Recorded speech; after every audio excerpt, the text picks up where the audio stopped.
This is Pat Iyer with Writing to Get Business, and I have the pleasure of bringing to you Ron Karr, who I've known for many years. Ron is an accomplished salesperson, sales consultant, coach, speaker.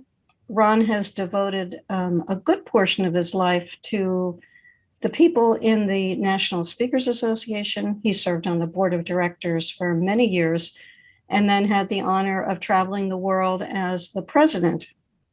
And while he was president, he was intimately involved in helping to move the organization forward. He is a guest who's been on several TV shows and has national and international prominence. So I'm so pleased to bring you Ron Karr. Thank you, Pat. It's a pleasure to be here with you today.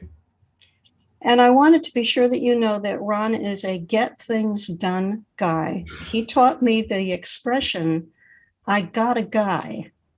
When he was involved in helping us with one of our conferences, he pulled some strings. So, Ron, can you explain to our listener who's from another country, what does it mean when you say, I got a guy? Well, I mean, I have a resource that can help solve your problems. And so we use slang in New Jersey. I got a guy. And that's it. I called up my resources and say, hey, can you help us out here? And that's how we did it.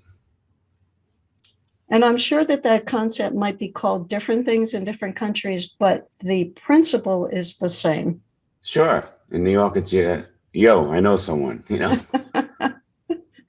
When we went to India to see my husband's family one time, my husband left his computer cord behind and he was running out of battery power, and we were there for 2 weeks. So he said to our relative, well, I'll just go to a computer store. And my relative said, no, that's not the way we do that in India. We have to call our guy who will bring the cord to the house, and then we will pay him for the cord. And that's how it worked. So that we got a guy works in India too. Yeah, so everybody's got a guy somewhere in the country that they're living in. That's right. Or a woman. Yes. Yes. I got a girl is quite not the same kind of concept, but it still works. But hopefully someday it will be. That's right. I know that you have written another book before this. This is my copy of your book that you signed for me when we were together in person. Tell us about the new book that you just completed. And for those of you who are looking at this podcast on our YouTube channel, you can see copies of the book behind Ron. For those who are listening on the audio channel, let's talk about the title of that book and what's behind that book. So the book is called The Velocity Mindset: How Leaders Eliminate Resistance, Gain Buy-in, and Achieve Better Results Faster. You mentioned in the intro that I'm a sales expert, and I am. That's where I started, but my practice has evolved. I'm now brought in to coach and help leaders in organizations, C-suite on down. And so this book is more of a leadership book, but for the audience, it's not just about if you have a title. It's for anybody in life. It's how well do you lead your life. So where did I come up with the concept for the velocity mindset? After I was done with the presidency, as you talked about in June 2014, I went through a series of 9 surgeries, a couple for a small case of melanoma on my nose. Thankfully, they got it out just in time. But then part of those 9 surgeries were 4 major back surgeries in which I had my back fused at 9 levels, not just one like most people. So I was down for a period of time. And while I was down, like anybody else would be, you start evaluating your life, especially when you're approaching 60 like I was. And you start asking yourself, where's the legacy? What did I do? Did I accomplish everything I wanted in life? And I knew that I accomplished a lot. But I also know that deep down, I was upset that I didn't accomplish some other things. And when I looked at the reasons why, it was what do we all go through in life? It was our fears. It was the stories we tell ourselves that it can't be done or whatever.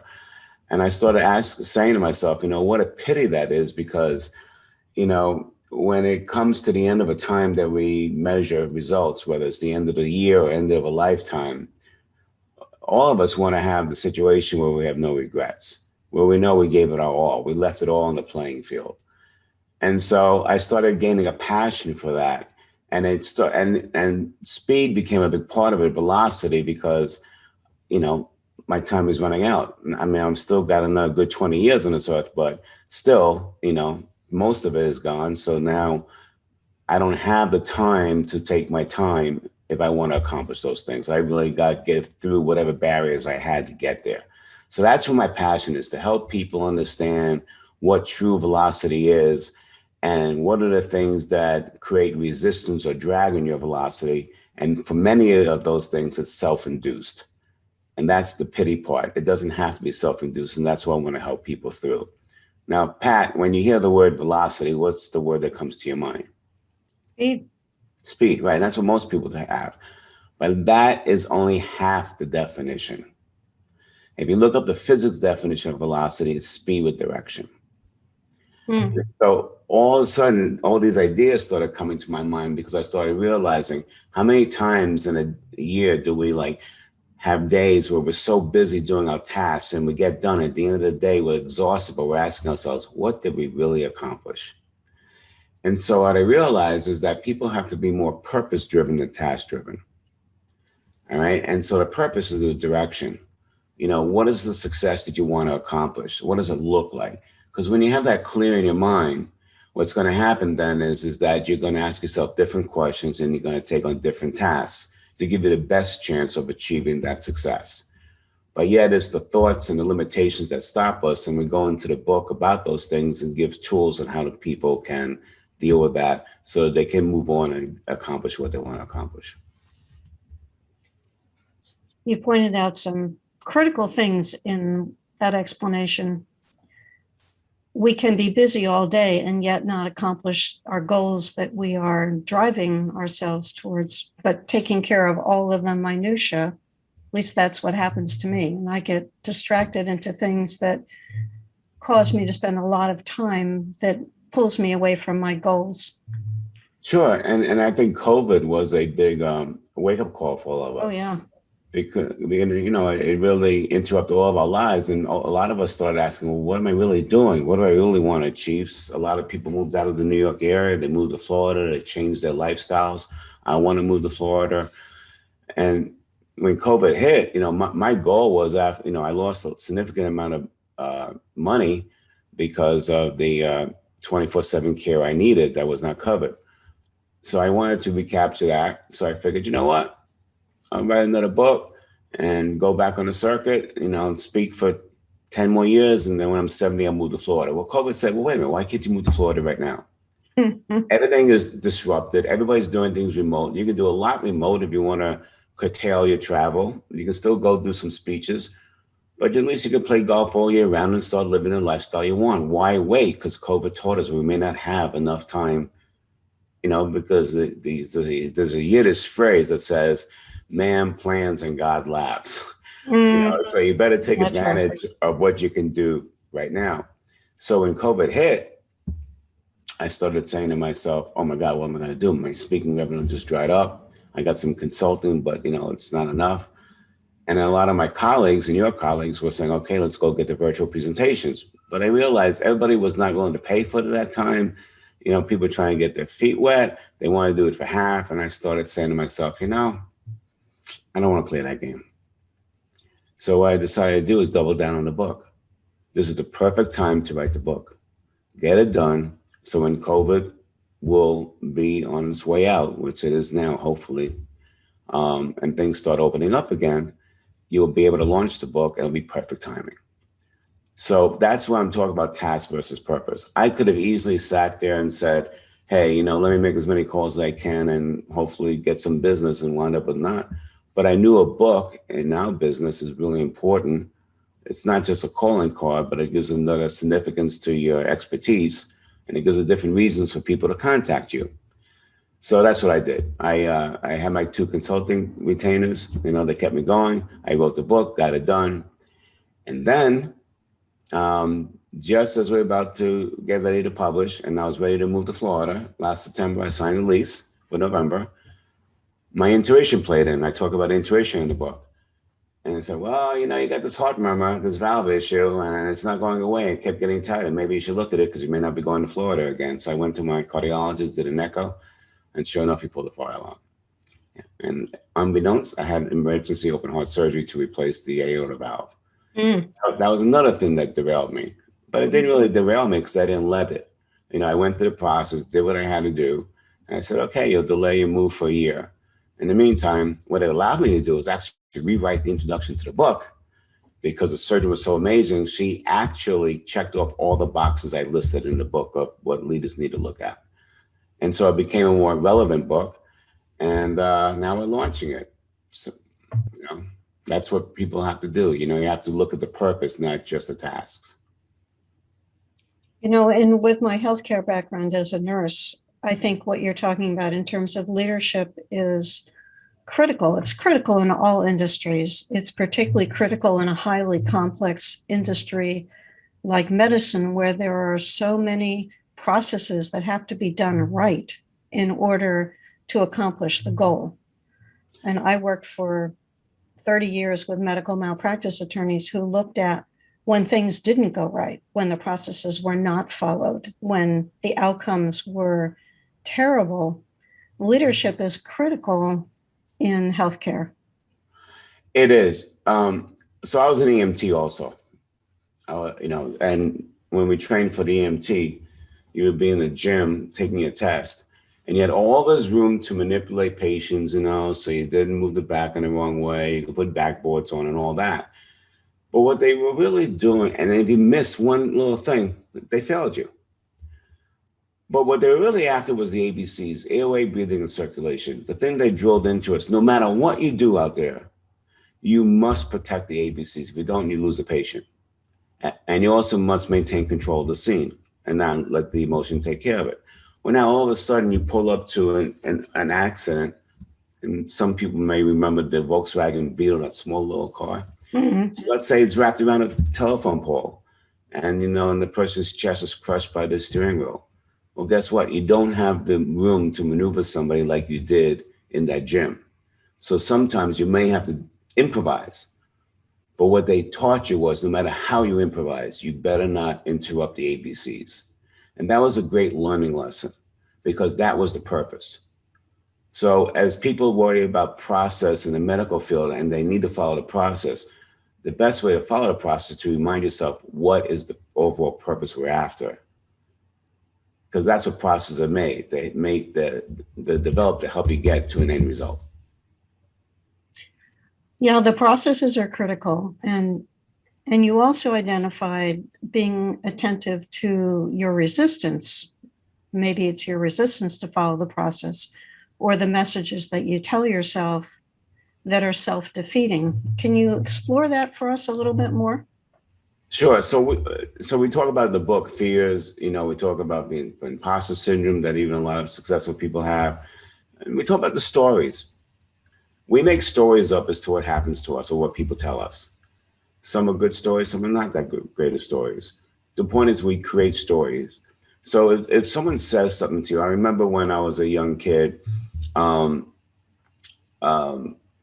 went to try out for the choir in school, and the teacher came up to me and said, "Look, you don't have a voice. All right. So find something else that's more passionate." Now, if you look at her point of view, she would think that she was doing me a great service because she didn't want me to belabor in something that may not work, and she was looking out for me. But yeah, we've all heard the stories where other people had that same message given to them about a voice, and yet it really bothered them. And they developed a story, "I'll never be able to sing," except for those one or two people who didn't let that become the story, and they still pushed through and became famous singers. That's the difference. So we have to understand that whatever we're thinking about in our minds, as a reaction to what someone says or does to us, it's a story that we're creating. The beauty about that is we wrote that story. So if that story is not serving us well, we have the power to rewrite it. And now we know the origin between those people who say, "I wish I could go back to my high school and tell that guidance counselor, look at me. Right. Look at what I accomplished." Right. But that guidance counselor was just trying to do based on the information they had. Whether they're right or wrong is not the issue. It's the story you created. And I'm a master at that because I grew up in a very tough household, because being the son of a Holocaust survivor, it tended to be a very strict household with some verbal and physical abuse if you didn't do what you were told to do. And it was not, I knew my father loved me, but he was doing it not to hurt me. He just didn't want me to have the life that he had. All right. Mm. But in my mind, I created my own stories. I'm a fraud. I'll never succeed. No one will ever want me, based on what he kept telling me. And it didn't serve me well. And I learned the Mm. painful way because it took me several years to change that story. So my mission is to try and de-emotionalize the stories that are in people's minds that prevent them from going forward. Because the thing that stops us is that negative emotion that those stories trigger in us. And I would imagine, Ron, that because of COVID and the huge shifts, that there were people who went out of business because they listened to the stories that said, you can't improvise, or you can't change direction, or you can't come up with a better way of running your business. And yet there are other people who, as Jeff Hazlett says, their companies have had a birthday as a result of the shifts that we've all been experiencing. What have you seen as it relates to adapting to the pandemic in business behavior and business leaders? So, all right. So Zoom, for example, you know, I, my clients were on Zoom before COVID because I told them to. I said, you can get more interaction when you have remote locations, but also use Zoom to talk to clients, especially when you give proposals. If you can't meet them, say, hey, can we review the proposal? This way you can control the presentation of the proposal, but more importantly, you can see their reaction so you can respond. Most people just email a proposal and it just really freaks me out. So now everybody's on Zoom, okay? Mm. Too much, we get zoomed out. So, you go from one extreme to the other. So we're going to go back a little bit because we need to get back in person. We need to do some things in person. But what I'm really happy about is that Zoom is here now.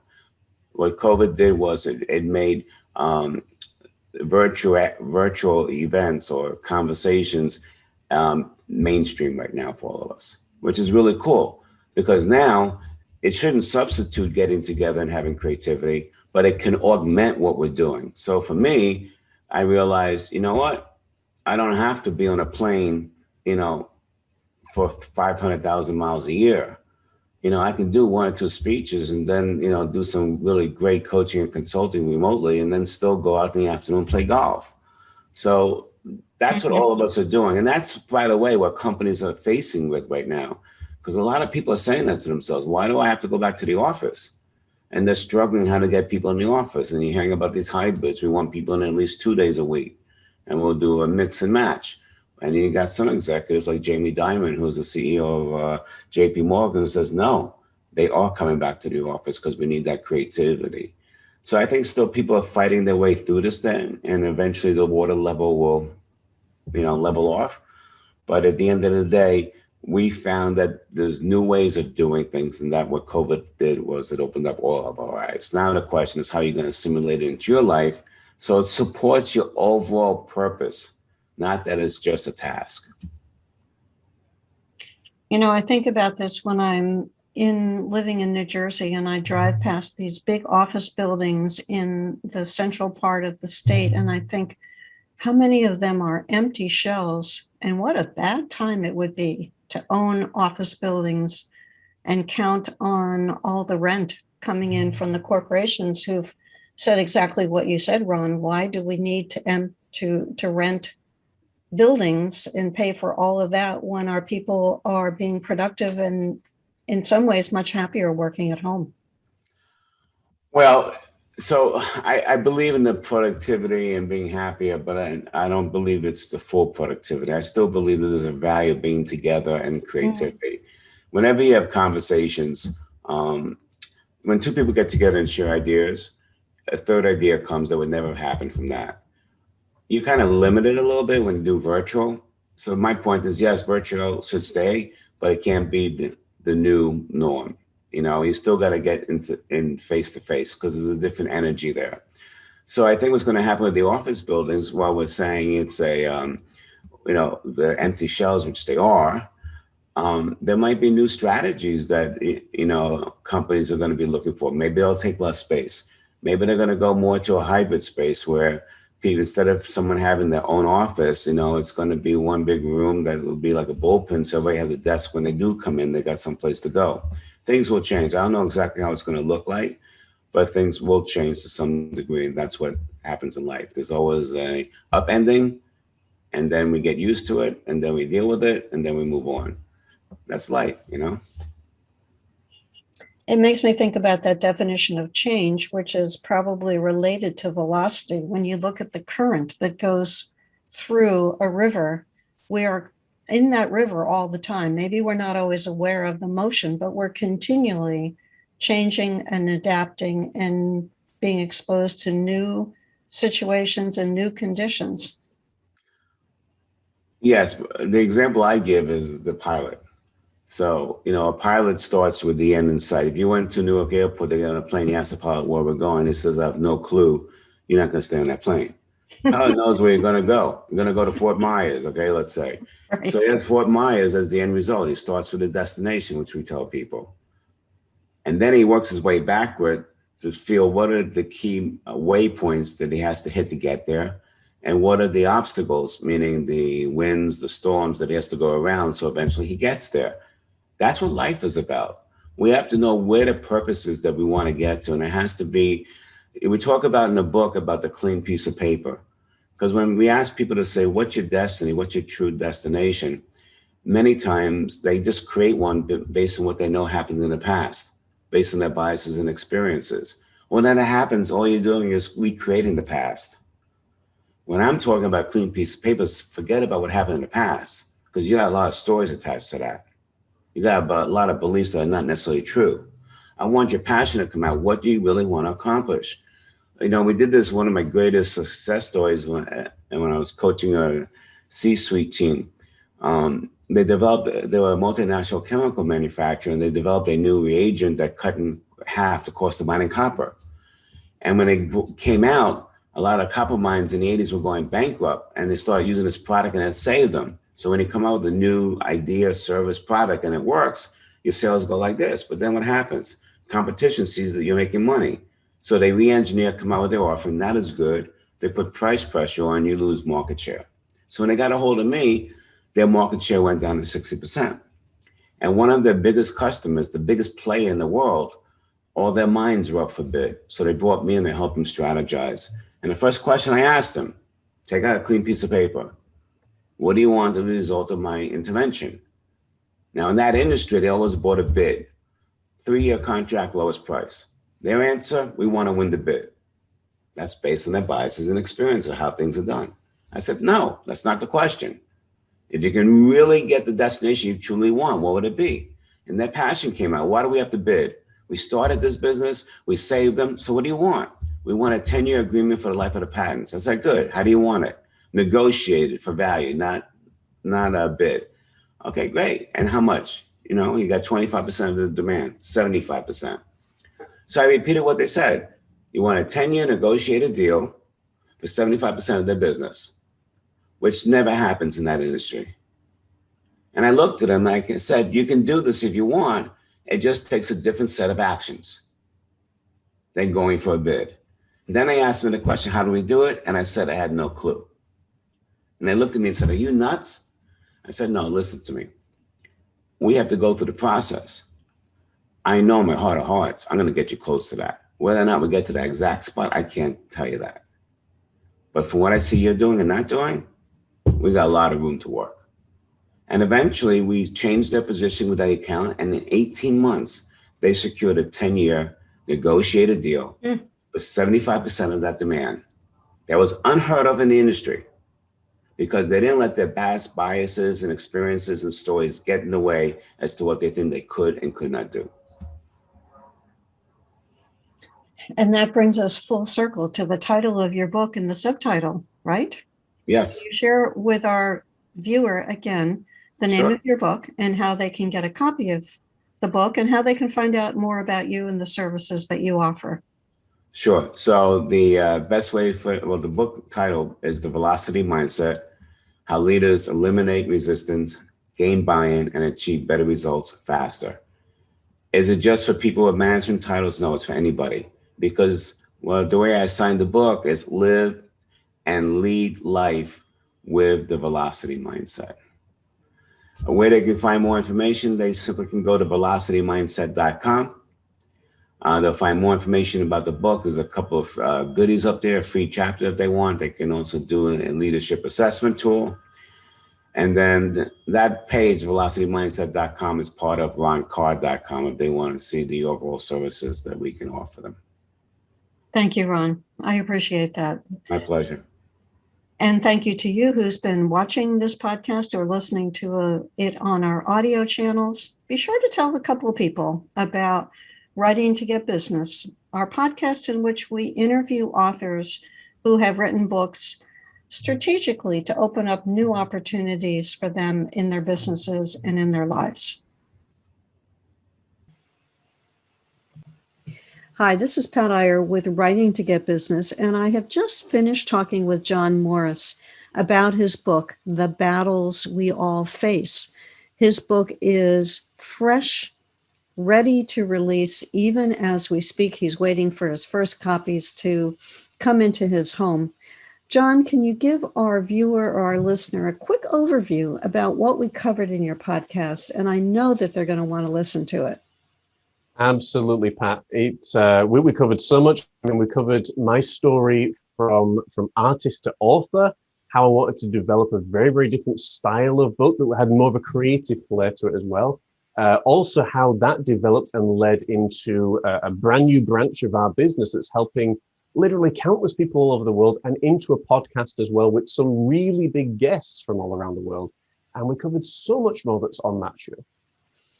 Excellent. Well, thank you, John. I appreciated interviewing you as a guest, and I want to be sure to encourage you, the listener, or the person watching this podcast, to be sure to check out John Morris's podcast. He covers great points and has that unique ability to combine his artistic skill with his knowledge in the way that he put his book together.